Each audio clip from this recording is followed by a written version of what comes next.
La verdad es que hacemos dos cosas. Uno, recuperar pues unas zonas que son pequeñas zonas verdes o pequeños jardines que estaban inutilizados. Y bueno, yo creo que con motivo del 700 aniversario de la ciudad que haremos en el 2022, pues hemos aprovechado un poco pues para rememorar lo que es la historia de la villa, ¿no? Quiero recordar ya que en el siglo XV había una ordenanza municipal en Portugalete que establecía que cualquier barco que viniera y descargara vino en los puertos de Portugalete se tenía que llevar la cantidad equivalente en litros de chacolí de Portugalete, que ya era algo pues, que estaba bastante arraigado en la villa. Hay que recordar que las laderas de Aceta y de Buenavista eran todo viñas de chacolí, y en ese sentido, bueno, pues todo eso empezó un poco a ver la historia de lo que era Portugalete y los jarrilleros con el tema del chacolí. También se empezó a popularizar mucho las tabernas de chacolí en el siglo XVII, y todo eso pues hizo que esas jarras de barro cocido donde se mantenía fresco el chacolí pues hace que a nosotros nos conozcan como jarrilleros. Bueno, y hemos intentado recuperar pues esas pequeñas laderas también que teníamos aquí en la zona del casco histórico de la bajada a la estación de Renfe, la antigua cantera que había aquí, y bueno, pues hemos plantado 150 viñas de chacolí, que lo que intentamos es de un puramente ornamental recuperar una zona, complementarla con lo que haremos en el resto de jardines, y sobre todo pues poco recordar la historia, y con unos paneles interpretativos que colocaremos en los próximos meses también para esa ruta histórica que vamos a hacer por el patrimonio cultural y arquitectónico de Portugal y por las tradiciones. Así que bueno, pues hoy hemos reunido aquí a parte de miembros del Consejo para plantar estas viñas, simbólico, pero bueno, de alguna forma muy significativa de la historia de nuestra ciudad. Pues hemos hecho una plantación de unas vides ornamentales, simulando como eran antiguamente las laderas del municipio, que era un municipio jarrillero porque viene de las jarrías que se utilizaban antiguamente para servir este chacolí aquí en la noble villa. Y bueno, un poco hilándolo con el 700 aniversario, desde el área de medio ambiente, pues queríamos un poco regenerar los espacios verdes que tenemos en la zona del casco viejo. Hemos hilado con la actuación que hicimos anteriormente justo delante de la iglesia de Santa María, y hilamos con las laderas que bajan hacia la Canilla, ¿no? Hacia la estación. Bueno, hemos plantado 150 vides de unas parras que son muy características de la zona, ¿no? Son unas parras que se dan muy bien en la zona de las desembocaduras de los ríos y en zona de mar. Al final se plantan en forma de hilera para que, simbolizando desde lo más antiguo hasta lo más moderno. Como hemos visto en la plantación, tenemos al final unas estacas de madera y en la parte de arriba las estacas de hierro, de metal, y lo que simboliza es cómo antiguamente se iba desde la madera, cómo se hacía antiguamente, hace muchísimos años, a cómo se hace hoy en día, ¿no? Con unos pilares metálicos. Al final de cada hilera se ponen unos rosales. Son unos rosales que no son una cosa solo ornamental, sino que nos va a decir si nuestras parras tienen peligro de que alguna placa les ataque. Es decir, antiguamente se colocaban en todas las hileras de las parras unos de los rosales, y lo que hacen es una planta más débil que la parra. Entonces, cuando hay una plaga o cualquier tipo de infección que le puede llegar a la planta de la parra, lo que hace es primero ataca al rosal, y lo que nos va a decir es que si esas parras están bien o están mal. Es decir, es como si sería un sistema para identificar un posible fallo y poder actuar antes de ello. También hemos conseguido reavivar la zona y conseguir poner un riego. Lo que vamos a conseguir es tener mucho menos mantenimiento en la zona y que la zona se conserve mucho mejor en el tiempo. Hemos colocado dos riegos a los dos lados de la carretera que baja hacia la iglesia de Santa María, para que las parras tengan un riego constante. Así hacemos dos cosas muy importantes. Una, el ahorro importante de agua, porque al final le damos la cantidad exacta de agua que tenemos que dar a cada parra, y otra es pues intentar que el mantenimiento sea mucho más regular, es decir, que no tengamos que tener aquí a personal diariamente entrando a las campas, y que se respete mucho más el espacio.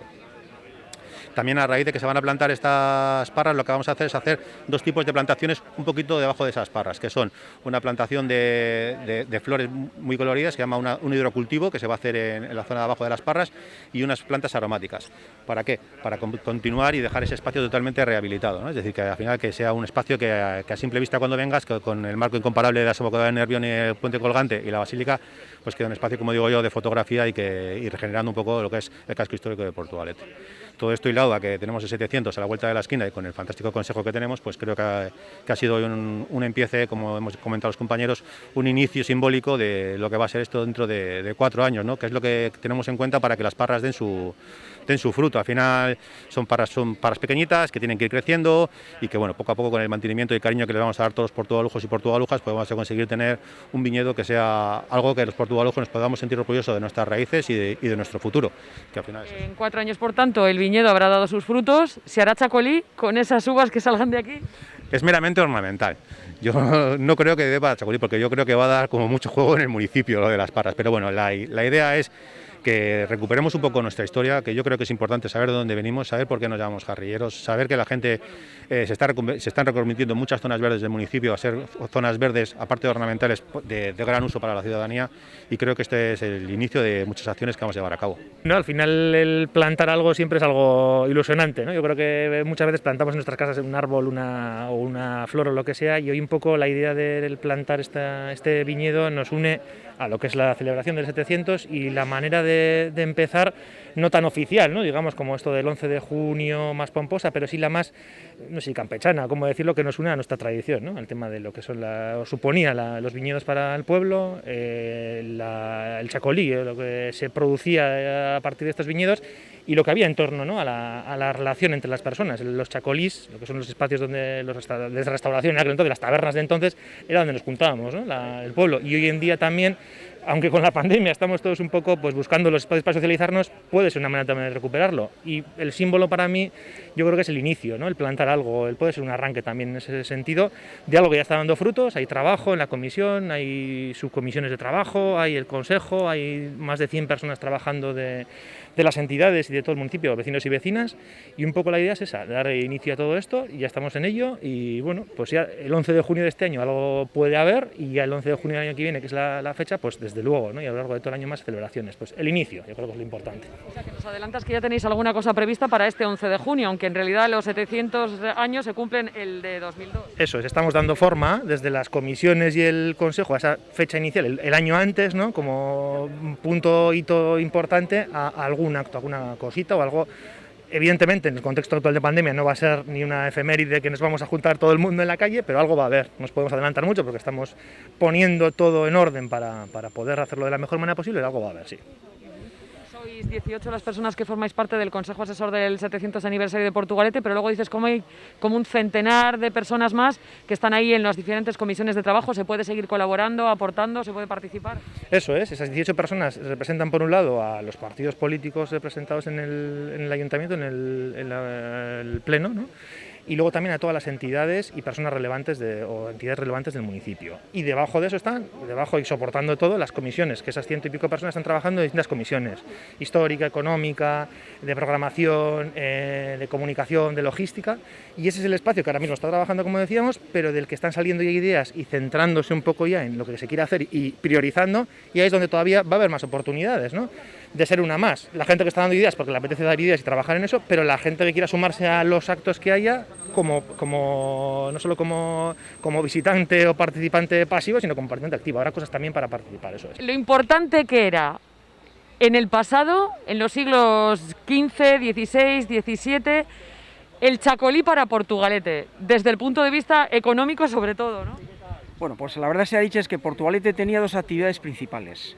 Una de ellas, como todos sabéis, es el puerto, el practicaje, los pilotos lemanes, etcétera, la gente de mar, y la segunda, evidentemente, pues eran sus cepas de chacolí, era el chacolí, lo que se llamaba el vino privativo de la cosecha, nuestro chacolí, ¿no? El chacolí, pues de las dos variedades, un chacolí blanco que se llamaba, las viñas blancas y las viñas tintas, es decir, el chacolí gorri y el chacolí suri. Y efectivamente, como muy bien has dicho, Coro, pues durante los siglos XVI, XVII y XVIII, en esa etapa fundamentalmente. El XIX también, pero ya entró un poco en decadencia. ¿Por qué? Pues porque el motivo de la Primera Guerra Carlista, la Segunda Guerra Carlista. En la Primera Guerra Carlista, por ejemplo, casi todas las viñas fueron arrancadas por los soldados que estaban aquí estacionados para defenderse de las partidas carlistas, y entonces pues dieron al traste con bastante de las cepas chacolineras, portugalujas o jarrilleras. Pero bueno, hasta el primer tercio del siglo XX, evidentemente... Oye, de todas maneras... los chacolís eran muy famosos. De todas maneras, yo decía antes de que en Baquio está el Museo del Chacolí, y claro, cuando entras aparece Portugalete. ¿Y por qué? Porque el primero que legisló sobre el chacolí, exacto, pues fue las primeras ordenanzas que había en Portugalete. Claro, cuando dicen, ¿dónde encuentras chacolí? Joder, pues lo más antiguo, Portugalete. ¿Tratan esas ordenanzas y obligaban a qué? Hombre. Claro, pues esas ordenanzas, lo que está explicando un poco Rubén, las ordenanzas las primeras de 1459, en esas ordenanzas se dice que hasta que no se consuma un poco lo que he comentado antes, el chacolí nuestro privativo, jarrillero, pues no se puede consumir vino de fuera, ningún tipo de vino de fuera.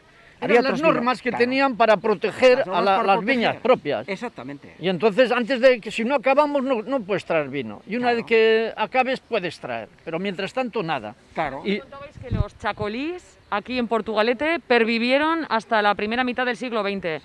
Habría algunos que se recuerden así famosos, y había muchas familias adineradas que tenían incluso... Claro, casi todas las casas de los Salazar, los Chavarri, todos esos, tenían en las lonjas de su casa, tenían el chacolí, porque tenían por debajo los lagares, ¿no? Los lagares, tenían los lagares. Y entonces, muchos de los bares que hay en Portugalete, en Coscojales, son sitios de esto, en Coscojales sí, y en el cantón, antiguamente era un chacolí, una sidrería, que fueron luego, o sea, te quedas sin chacolí. Claro. Aquí en el cantón de la iglesia, la última sí que había era la de Chavarri, ahora donde han hecho el colegio de las monjas, ¿no? Bueno, pues ahí había una. Sí, un Que chacolí todavía hay cuadros y tal. muy reputado, muy famoso, y hay cuadros, incluso, ¿verdad?, óleos y tal, en los que se ve pues a la gente bebiendo, consumiendo el chacolí dentro. Hay que tener en cuenta que, por ejemplo, grandes propietarios como los Vallecilla, en sus casas y tal, en la calle Santa María, que tenían propiedades, incluso dentro de las casas, en un pequeño patio, separado pues, por un pequeño tapial o lo que fuese, tenían esas viñas, las viñas blancas y las viñas tintas. Oye, y más moderno, después de la guerra, esto te suena, Minuto.